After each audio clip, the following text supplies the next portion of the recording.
Austin, we have not known each other very long, but I go by a mantra, especially in this office, and I told my broker this a couple times, is, I've watched him recruit a lot of agents through pursuing agents. Yeah. And what I've noticed is the people that are tried and true and do business and make this office more whole are those that have come to us. I walk through the door, our admin and agent Cleo walk through the door. Everyone that's come to him has stayed. So I have this idea that if they come to you, it's a good idea to keep them. So you walk through the door peddling your services, so to speak, for your junk removal, but it opened the door, and I just think timing was a big factor in everything lining up. So again, we haven't known each other too long, but as soon as you walked in, I was like, oh, this is a shoo-in. He's got to come to the B&I room. So talk about how that little bit of time for you has been so beneficial, and tell us a little bit about what you do. Okay, so starting with the actual coming of here, I always, ever since I started to pursue business or working for myself, however people want to look at it, I've always thought that it would be cool to have something that everybody in your area could collaborate and share their services or refer people. And at the time, I didn't know B&I existed. I had no idea. And so when I walked in here, I thought real estate, there's a lot of people that are moving. There's a lot of waste. I mean, because when you boil it down to brass tacks, what I do is waste disposal. It's things that people don't want. So it might be, you can get into the whole one man's trash is another man's treasure, but I'm there for the man that is their trash. So Sure. And I just thought it would be a good avenue to have realtors and contractors and people that are with the residential and commercial clients all the time. Right. So by coming in here, and I found that, and Cleo and you mentioned the B&I, I went to the first meeting, and I was like, wow, this is exactly, I was hooked as soon as we walked in, because that's exactly what I had been looking for, is a network of people that, not only that I can benefit from, but I can help them as well. For instance, Tony, I've given him 5 clients so far just because, I have a couple friends that are starting their own businesses and they need insurance, or I have a lot of friends that already have businesses and they're getting screwed by their insurance company. So I've given Tony some referrals and give Tony a shout out again. Tony Busby. Tony, appreciate it. Insurance, if you need insurance, just go to him. That's the only place you need to go. Yep. And then my dad and some of my family, they were getting up in age and they were looking into estate planning and stuff, so I recommended BJ, and she took care of my dad. Thank you. And so yeah, man, I mean, so far it's great, and it's what I was looking for, so I feel at home. That's good. Do you feel, this is a little bit more of an in-depth question, I mean, you're out here working. You had to be working and getting yourself out there to find what you were looking for. Absolutely. So with that, is that kind of a testament to, work ethic in general, and what you do is like, hey, if I wasn't out there looking for it, I never would have found it. Can you speak a little bit on that? And go ahead. I believe that, there's people that have said good things come to people that wait, and there's people that have said, you have to get started, you have to put your foot forward, you have to do things. And I think it's a fine line, because if you don't ever start, you're never gonna do it. You have to start to do it. But if you wait, I guess it kind of falls into the same realm. You're never gonna start. If you're waiting for it to come to you, it's never gonna happen. So a lot of the ways I look at it is I don't really like the answer no. I mean, I never have. I don't think a lot of people do. But even telling myself, like, oh, I don't think that's a good idea. You should shed away from that. That could be bad. That could be this. And well, it could be, but it could be great too. Right. And that's a risk I'm willing to take. But I feel like whatever way it goes is up to you. So if you put your best foot forward and what I was doing was very old school. Not very many people just walk in front doors and pass out business cards anymore. Right. And I wanted people to match the card to the face. And, I went to school with Ian, and, that maybe just because I don't know, maybe I thought because coming in here, knowing him, that would help me out. And, It might not. Well, it did. And yeah, so It did. It did. And I went to you guys. I went to storage companies. I went to contractors. I picked up. I mean, if you're from St. Cloud, you know Coffee Cup's got a wall of cups with people's names on them. And my family and I go there every Saturday for breakfast. I took a stack of business cards of anybody that I thought could maybe possibly use a dumpster, Right. and or a junk removal service, and they kind of go hand in hand. I mean, it's, do you want to do it yourself, or do you want someone to do it for you? So, and that's what it boils down to, and I'm there to serve either way. So if you want to rent my trailer and do everything yourself, the dump process, to fill it up, clean it out, do whatever you want, I do that. If you want to have a dumpster delivered on site and you fill it, I'll come pick it up. I include a little bit of weight with it. And then anything over that, there's overages and stuff like that. But it's all competitively priced. I'm not trying to, make a killing off of a dumpster. It's a quantity business. So right now I have 3 cans in 1 dump trailer. I'm not going to get rich on 3 dumpsters. So, but it helps. It starts out, and I've always had a passion for getting rid of things, if that sounds weird. Passion for getting rid of things. But I don't like clutter. I don't like... Hey, man, when I moved into my new place, that was the most exciting part. It was like, what can I freaking finally get rid of? Can I get rid of that I don't need no because more? clearly this has been in my closet for like 3 years and I haven't used it. That's the Why problem. is it here? And, there are places to donate, and, that's a lot of calls I get. Well, if you donate, do we still get charged? Well, yeah, unfortunately. I mean, I'm providing you a service so you don't have to worry about where it goes or what it does or how it does it. If I can help you, I will. For instance, I had a customer last week that wanted to get rid of, I guess they had a family member that was in hospice or something at home, and they still had the bed and the lift and all that. And they're like, we called around and, we don't want to just throw it away. And I said, well, I completely agree. I mean, someone can use that. That's it's not like it's a cardboard box. I mean, there's value to that for somebody. So I picked it up, and my normal my minimum fee is it's $125. So it could be a fridge, a couch. It's $125 for me to show up. I mean, that's just, I can't do it for free.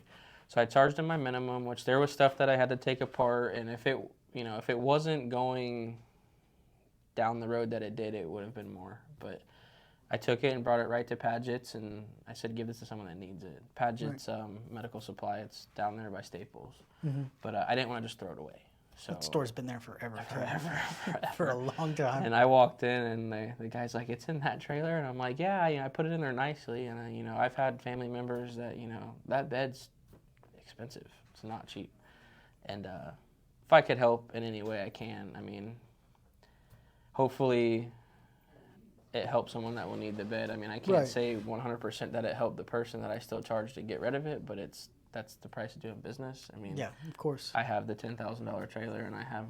Well, it helped more than one person, because if they would have kept it there, it wasn't helping anybody. No, now so it's I got out of their house, they have their space back, exactly. And then somebody, and that's what I try and do. I try and, my quote or business motto is get your space back. So I'm not there to just get rid of junk. I mean, I'm there. I want to help you get rid of your clutter and get rid of your stuff, and because everybody feels great when you could go through your closet and get rid of 10 shirts, and you're like, oh my God, and it's just, I've always been that person that wants to.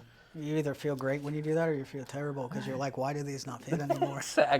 Exactly, and but I guess it's kind of like it was a passion I didn't know I had until I started doing it, but I really have gained a passion for it, and it sounds crazy because it's junk removal. It's junk to 95% yeah, but of I the mean, people. it's not though. It's like you said, it's a service. It's a service. It's helping somebody. You are helping someone, and that's the way I look at it. Is and there's always those pain in the butt people that think they should have something for free, which I will help someone when I can.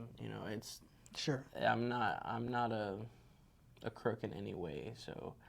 Oh well, I mean, he just ruined that. Yeah. And they'll always tell you they're not a crook. Oh yeah, I did ruin that. No, but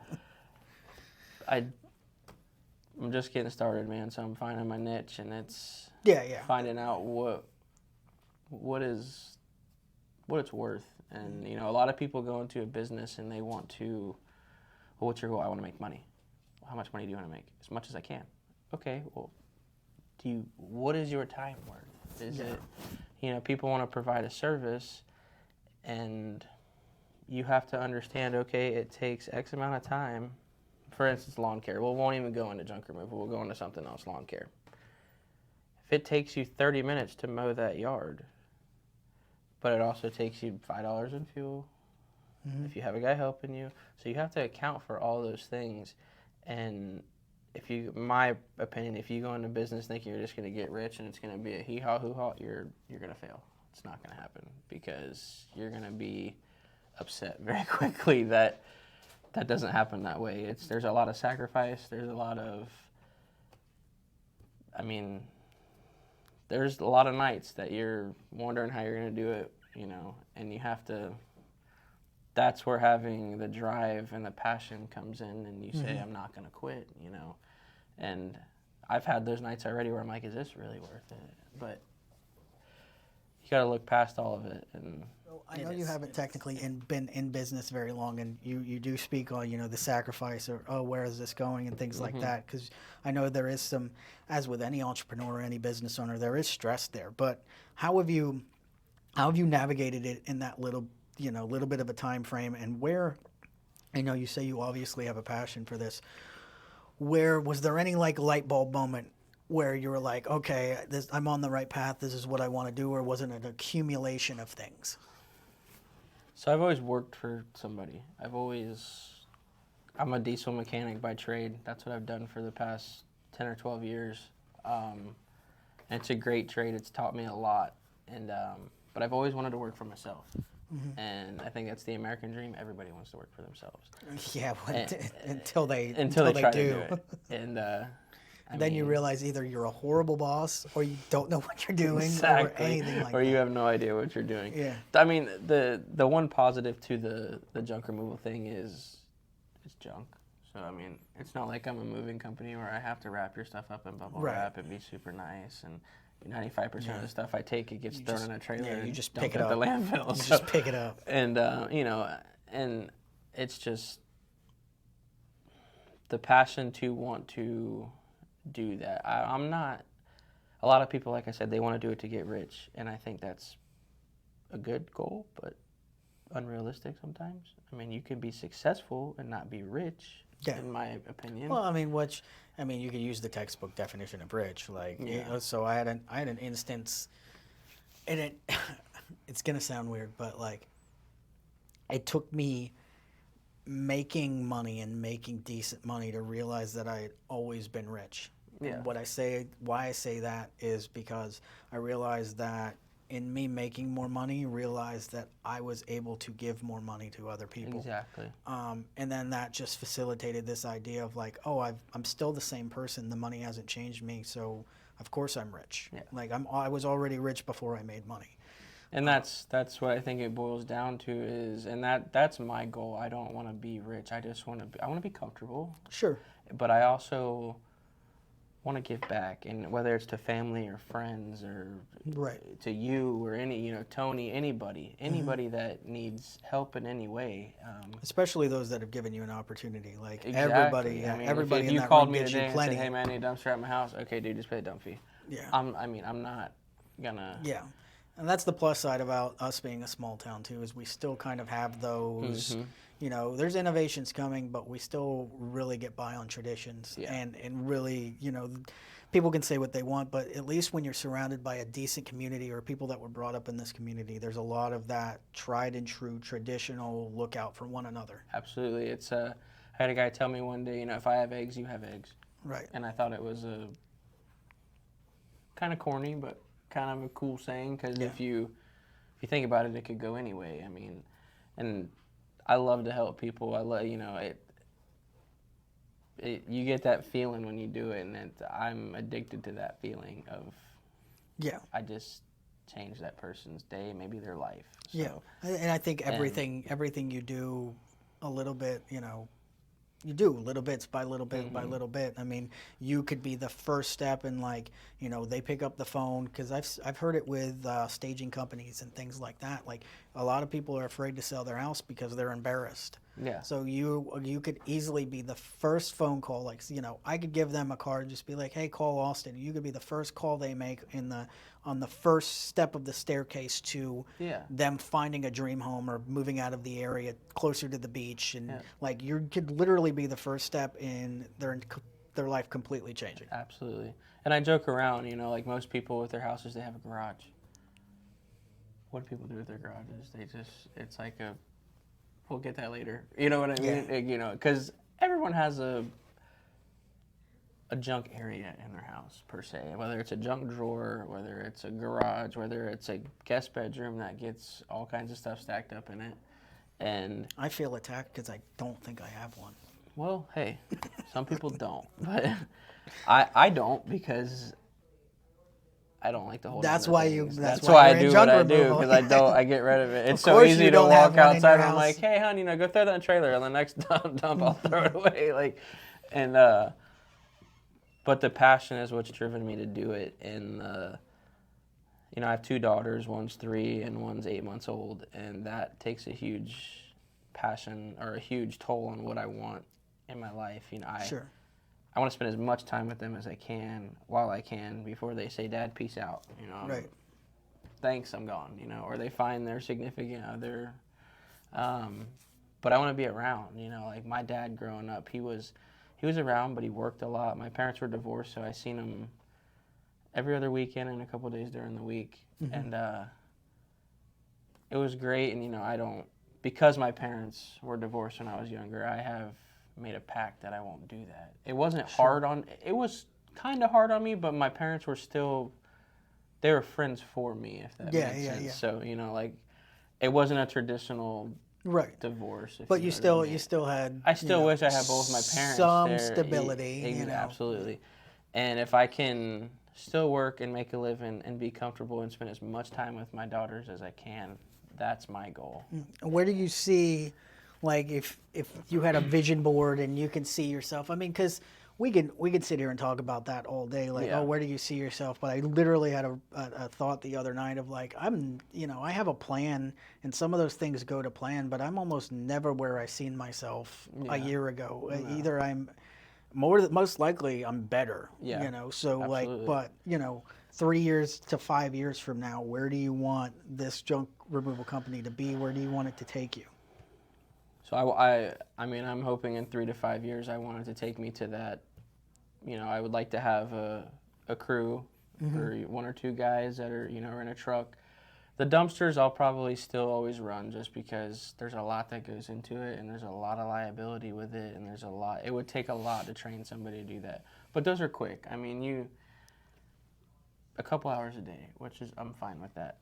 But as far as like the junk removal, I would like to have enough business flowing that I could have a crew of 2 in, per se, a truck that could just go do daily stops and pick up all their stuff, bring it to the house, dump it the next morning, and go on about their day again. Sure. And I know there's going to have to be different avenues, because I feel like in business you put all your eggs in one basket. Well, if that basket breaks, then everything's there. So, like I said, I don't just do junk removal. That's what my company is based off of, is junk removal. But I've done some demolition here and there. I've done some like detached garages and stuff. I mean, I've rented equipment to do it, and so it kind of goes into a whole bunch of different avenues, and I feel like could go either way. I feel like it's going to be really hard if you put your best foot forward, or if I put my best foot forward into making it lucrative. Like I said, I don't want to be a millionaire, because I don't want to be that stressed out. So, you know what I mean? But if I could make good money and provide for my family and provide a service, so service that's needed. The service clearly. that's needed, and I don't want to be greedy. You know, I see people that get money and their head swells up Well, and it just, I mean, we can get into that conversation, but I mean, that's what I don't want that's to be. that in my industry, that's huge. It's obviously, because you make a lot of money, and money reveals the true character of a person. Absolutely. And it accentuates who they really are, and I definitely firmly believe that, because if you feel you have more money, you feel like you can get away with more. So then you start. There's a good quote I like, which is, and it's got a little bit of a story behind it, but it's the more comfortable you feel, the bigger risks you'll take. And that's a liken to if you're out on a bar with your friends and you start something and they're just like, oh man, if my friends weren't holding me back right now. But like, they're starting it because they know their friends have their back. There. Exactly. Yeah. So like, the more comfortable you are, which security and money will do that, the bigger risks you take. But like, what kind of risks are you taking? Are you taking behavioral risk? Or are you just kind of being an asshole to everyone, or know, things like that? And that's a huge thing to me. Like, I know the question was, where do I want to be? I know where I don't want to be. Well, that's the first step in figuring out where you want to be. I don't want to be that asshole. I don't want to be the cocky guy that, walks around like his shit doesn't stink. I don't want to be that person. I want to be the person that says, that guy, he gives a lot back to the community. He does this, he does that, and right now I don't really give much to the community because I'm starting, but you're working towards it. To be fair, sir, you actually have, because we're staring at a coffin right now. Exactly. You have donated your hard-earned money into this event. Exactly. So sit here and say that you haven't given back to the community is false. Okay. You're already there. So I would like to give more back to the community. Okay, that's good. And back to that feeling where you give back and do things. A small story: we went out last week. It was my uncle's birthday, and me and my uncle we're pretty close. And he's always been that person that goes above and beyond. And we'll be at a restaurant, he'll pay for someone's dinner. Right. Won't even know him. He'll do that, or he'll. Someone will go into the gas. I've seen him do it 3 or 4 times. He'll go into the gas station to get gas, and he'll swipe his card and start filling their tank. He's just that type of person. And I guess I get it from him. I get it, my whole family is giving. Like, none of us are greedy in any way, shape, or form. But when I can give back. But we went to dinner for his birthday, and there was about 6 or 8 of us, and it was a pretty good sized dinner bill. And everyone's like, oh, you just want to split it 4 ways, and I was like, no, I'll pay for it. And I did it without even saying anything. And it's just, I love the feeling that it gives me. And I don't do it because it makes me feel, I just paid for that. But I do it because I see the joy that it brings everybody else. And I do it because I want to do it. Well, and I think there's something to that, as in, like, you finally finding yourself to being in the position to be able to do that. Because I've, to your point, I've gone out with a couple of friends of mine, about a month and a half ago, and they're friends from like high school days, right? And we only see each other, all of us are, once a year, if that. And, it's just like, we all went out for sushi, and I'm just like, well, we're all going to eat, so get the $100 one and do this and do that. And when she asked, I was like, you can just throw it on one bill. And they were like, oh, you don't have to do that. It's like, no, it's like, I work this hard. You don't have to do it. I know I don't have to do it. Yeah. I work this hard so I can be the person that has money, but not to say like, oh, I have money. It was just to be like, I don't, just like, where the greed comes in. Yeah. And that's what I don't want to be. I want to be, I see so many people that have businesses that are greedy, and it just, I see it and I'm like, man, you. And I know there's fear behind it. Yeah, well, I'll always remember as well as the cream always rises to the top. Like if you, and that's why, like, I can attribute it to, like, okay, like, people that are like that don't like to see people succeed, but what they really don't like is to see people succeed that everyone says deserves it. Yeah. Because there's no way you can break that person down if everyone says that person deserves it. And they hate that because it's a reflection of like, oh, well, why don't I deserve it? I mean, we can really get into that topic and dive deep into it, but it's very highlighting of like, well, what have I not done to see someone that is where they are because they deserve it and because they put in the work or because they're a good person, for all of those reasons. And I really and truly think that those people are happier. Yeah. Oh, yeah. Like, I think, to your point, is like where the greed comes in. I think those people that get there from being good are genuinely happy. Going back to a business question real quick. Mm-hmm. What do, well, first and foremost, being as you're both new and kind of it's a new endeavor, what are some challenges you've seen thus far? And what are still some challenges? What are some things you've really liked overcoming? And then a caveat question to that is, because I always like to test people, like, in your industry, have you come across anything yet that you don't see a lot of people have a solution to, that you have one to, or that you're working on having one? So a lot of people either want to do it themselves or they want to pay somebody to do it. But in my industry, usually there's a company for dumpsters and there's a company for junk removal. Okay. So I've kind of brought them together. Okay. There are companies that do it, not locally around here. I mean, not a small business. You have Junk Boys and College Hunk, Tall Junk, and all these big time companies that probably were me at some point. Yeah. But I try to bring it together and I try to give my customers options. So, hey, the dump trailer I have, for instance, I will rent it to you. You can use it if you want. Mm-hmm. You need a 3/4 ton truck to pull it. You need this. You need certain aspects. I'm not going to give it to someone that's got a Ford Ranger and say, hook it up and ride out. Because you mean you can't hook it to the Cooper outside? No, sir. No. And I try to give different options based on a budget. So sure. And I always try to ask my customers, because I don't want to, when they say, I get a lot of pictures from people for estimates, hey, take a picture of it, send it to me, what do you want to get rid of? And sometimes it works, and sometimes you get there and you're like, okay, wow, the backside of that picture, there's a lot more to it than I thought. And those get addressed when we get there. But I mean, if it's a little bit of stuff, I'm not going to lose money, but I will lessen the profit to just gain their business. And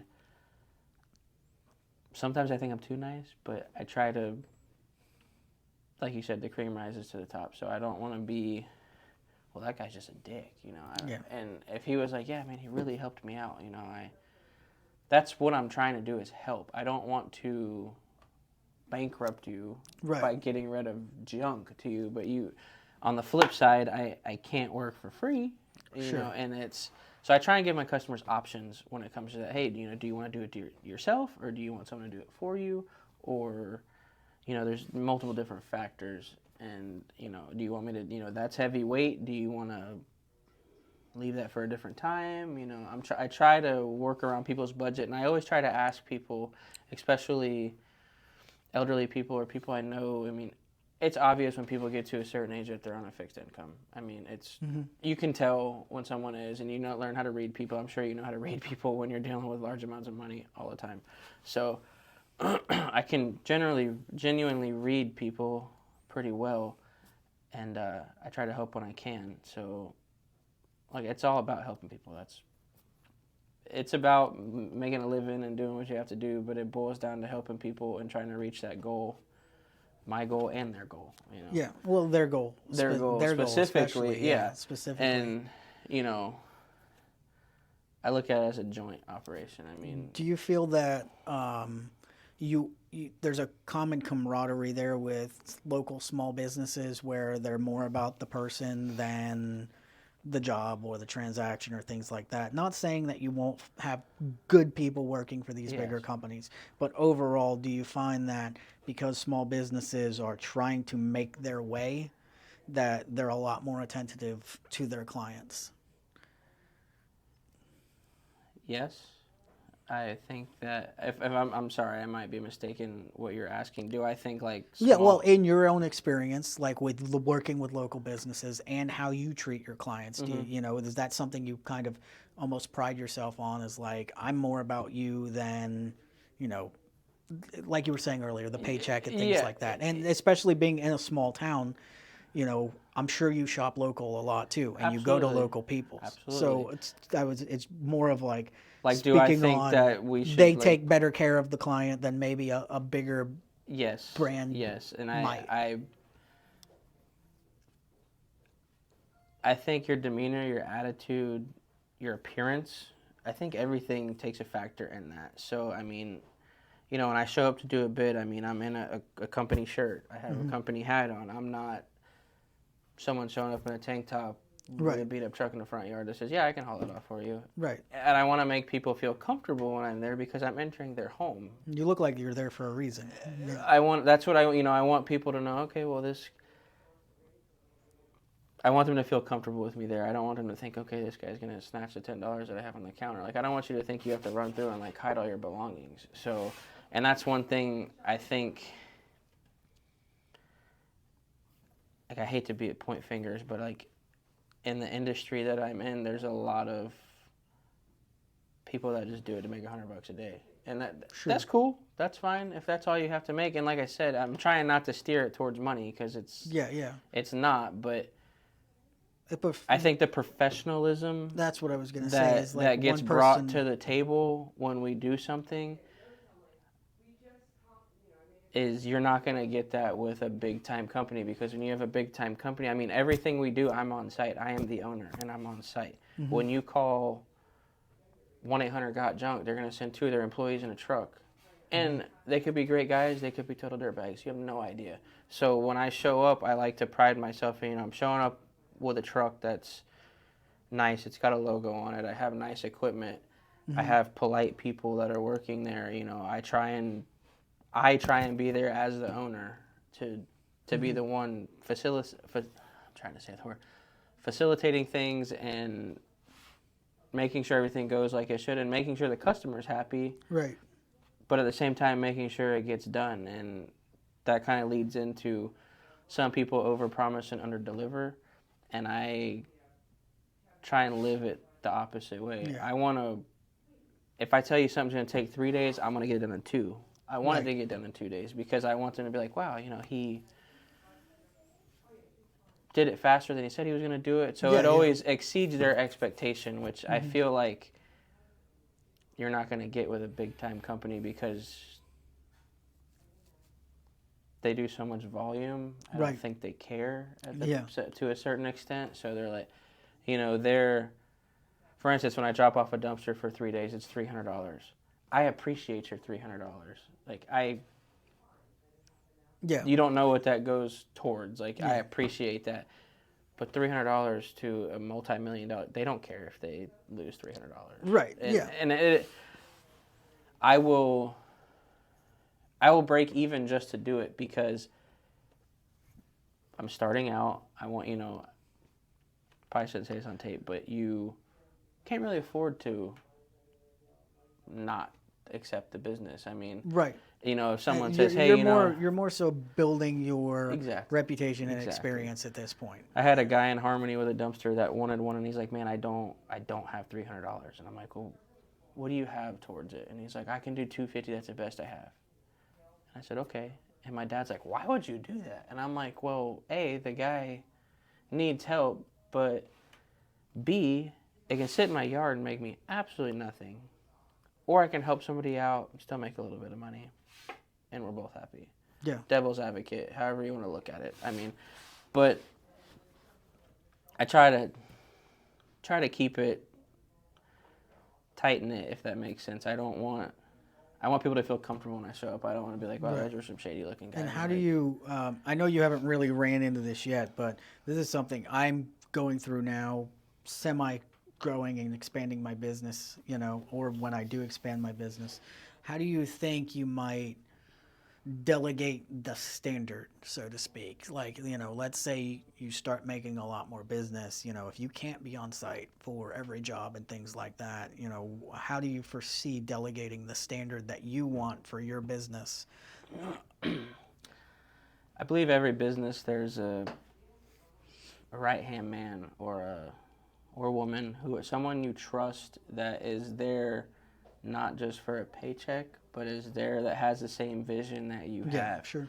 And like I mentioned, my dad does he does a few small things that, multiple different sources of income. So, and they all kind of require not a whole bunch of time. So he actually does mortgages and real estate too. So, but I mean, he does that. He does some managing of a bar, and he does, like I said, he's got multiple avenues. But he also helps me. So my dad is the other person that would be on site, and he knows the vision, and he knows what I want to happen, and I trust him because he's my dad. I mean, there's some things, I'm sure there'll be a time where we don't see eye to eye, and that's where it's going to probably be a little awkward for him because it's my company, so It's going to be what I want to happen. But he understands, and I'm hoping that I can gain people that see the vision, not on the paycheck. On the same page. Like we're here to help people. We're here to get rid of things that people don't want. We're help people to get their space back. That's what we're here to do. And we're going to do it in a professional manner. And unfortunately, nowadays it takes money to do that. You can't hire someone at minimum wage and expect a 50, a salary work ethic, So I know that's going to be some people on salary don't have work ethics. So. That's going to be one of my things, and I know that I'm like my wife, for instance. I'm hard to live with, so I know I'm going to be very hard to work for because I don't pay my wife. If I'm going to pay you, I'm going to want you to do what I want you to do. So to an extent, I mean, and I'm trying to be better with it because I'm pretty hard-headed sometimes about how I want things done, and I have to understand that there's different ways to accomplish the same goal. And we're not always right. No, we're not always right. Not at all. There's been many times when I've said something. Actually, we're more likely to be wrong than we are to be right. Yeah, and then people say something and you go, oh, I never thought of that. But I'm also the person I go, wow, that's actually a good idea. Let's try that. I'm not going to just shoot it down because you said it. There are people that do that just say it's not their idea. Quick questions. You're local, which is great. Yep. Grew up here, things like that. What are some places and some things that people coming to the area should check out? What are some of your favorite spots around town? Talk to me about life in St. Cloud. So life in St. Cloud, it's funny you say your name goes back pretty far. My grandfather he owned 10 acres off of Friars Cove, and it's actually where Fire Station 33 is now. The house is still there. That's where I grew up. And lived most of my childhood there, and he did a lot with horses and boarding horses and training horses and breaking horses, and that was what he did. So my roots run pretty deep here. That's my mom's side of the family, much shorter last name. But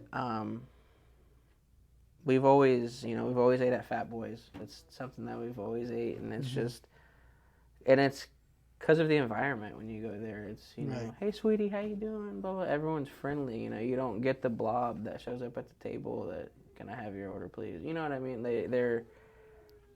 It's a friendly atmosphere, and I think sometimes that matters more than the food.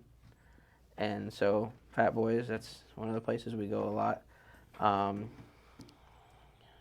A long time ago, it used to be Rife's Supermarket. They're not here anymore, but we used to shop there all the time. Yeah, Rife's. Yeah, shout out to people that know about Rife's. Rife's. Even now, they got that. I mean, it's thrifty. Thrifty. It's pretty.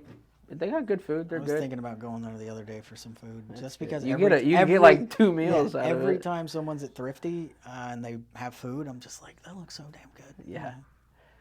And there's always the catfish place. I'm a foodie and I love food, so it's just, I now live on California. Yeah. So obviously I go by the catfish right place there. all the time.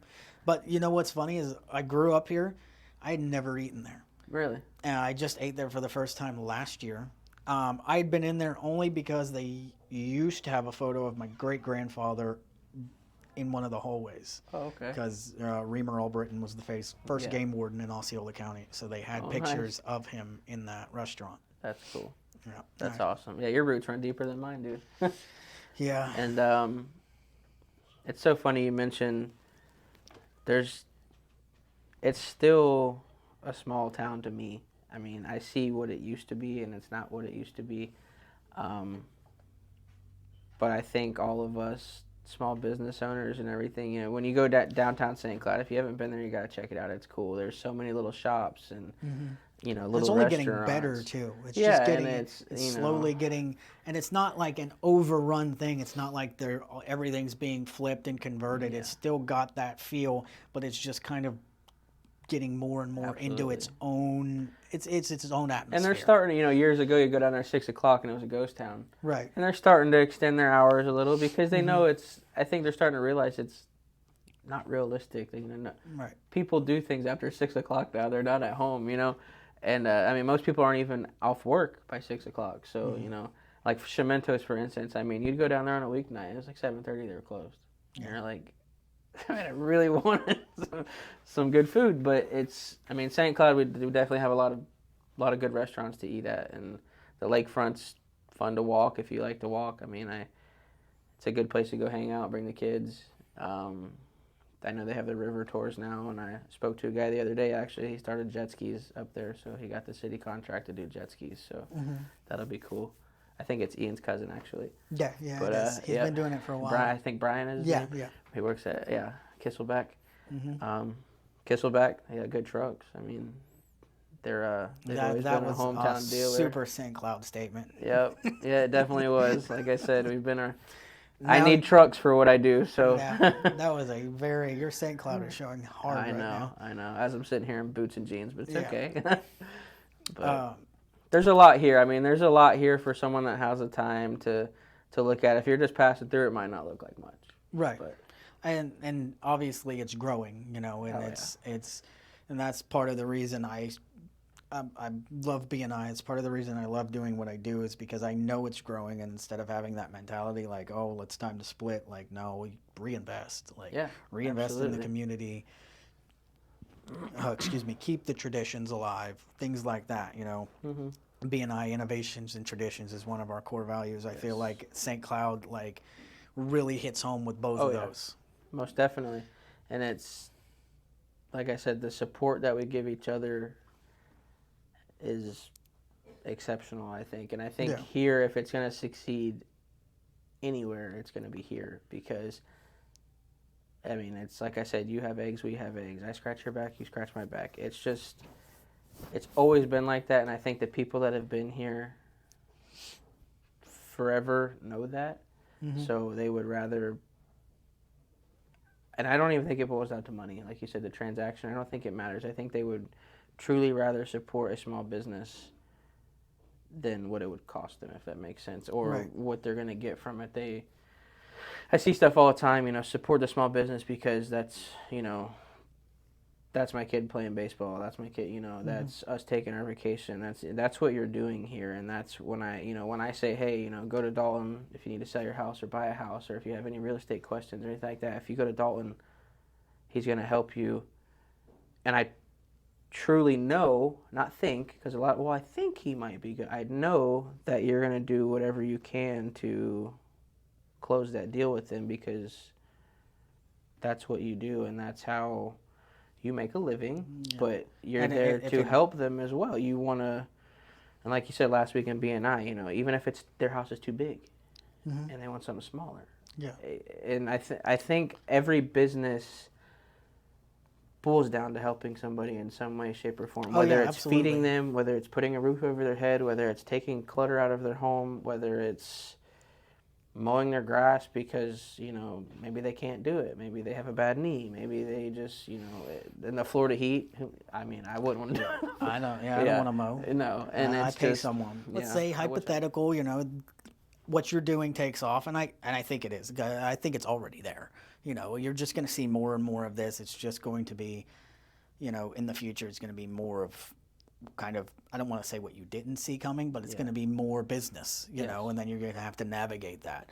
So, you know, you mentioned you had a family and things like that. Where, you know, what are some things that you haven't got to do up to this point that you want to do? You know, what are some goals you want to reach or vacations you want to take? You know, what's going on with you? Where do you want to succeed to? So I want to succeed to, I mean, it's funny you mentioned vacations. It's actually one thing. I want to go once a year, whether it's a week, at least a week, and I want to take my family somewhere. whether it's the mountains, whether it's the Keys, whether it's anywhere. But I want to get away for a week, and I want to have that financial comfortability, freedom to do that. And that's one of the things that I would like to do. Like I mentioned, we live in a manufactured home. I would like to one day build a house.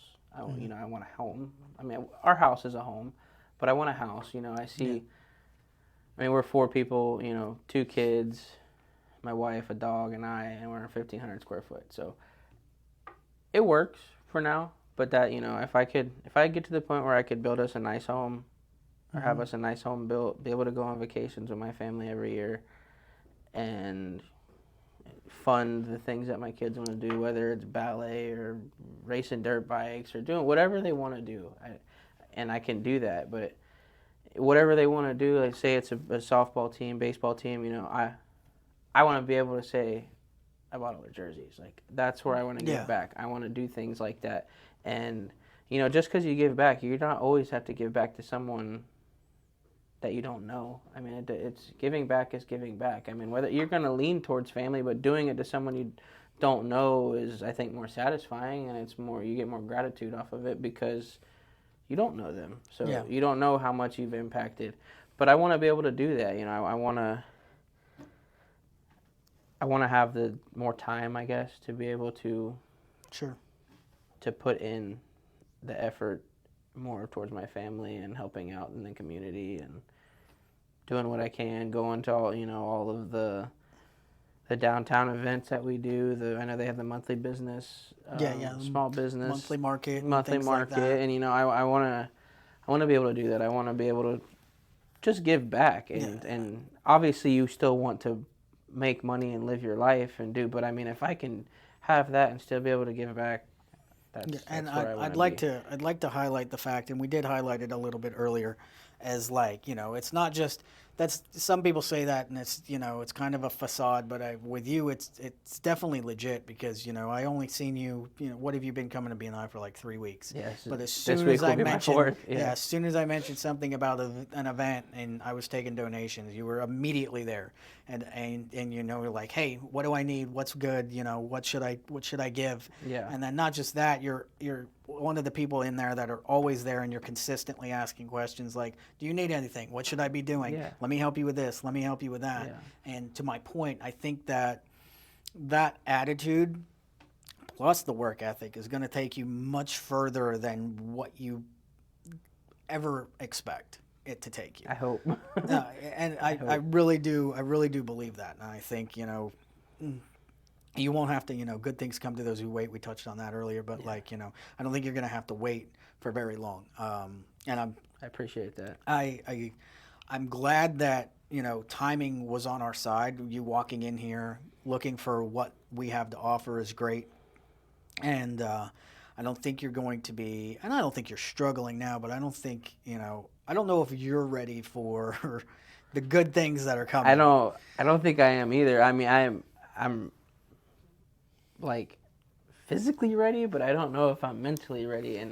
And that's, I can't wait. I mean, I think it's going to be great. And I think, like you said, back to the small business thing, I think, everybody being able to help each other, and that's great. And I think it's going to work out in everybody's favor. And,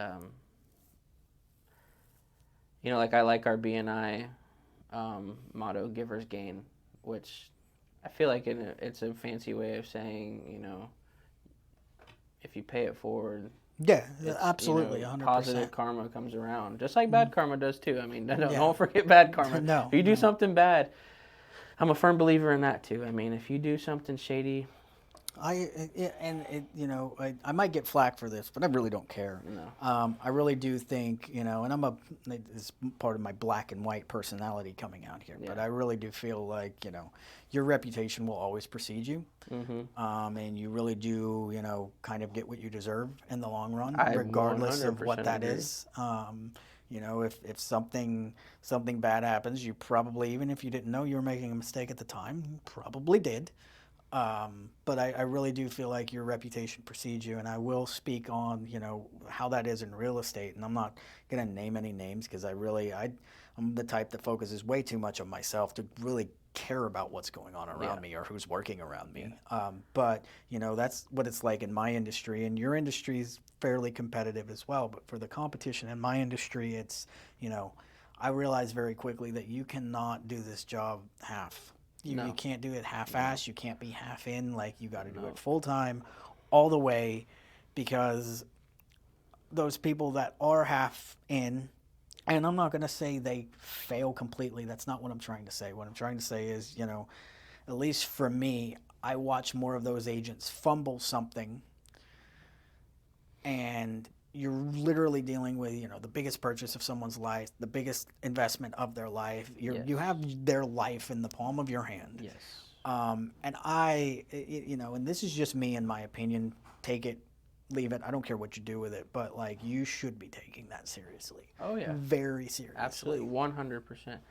And that's just, I mean, back to where you said, you know, you got to be all in, and don't show us to Christine, but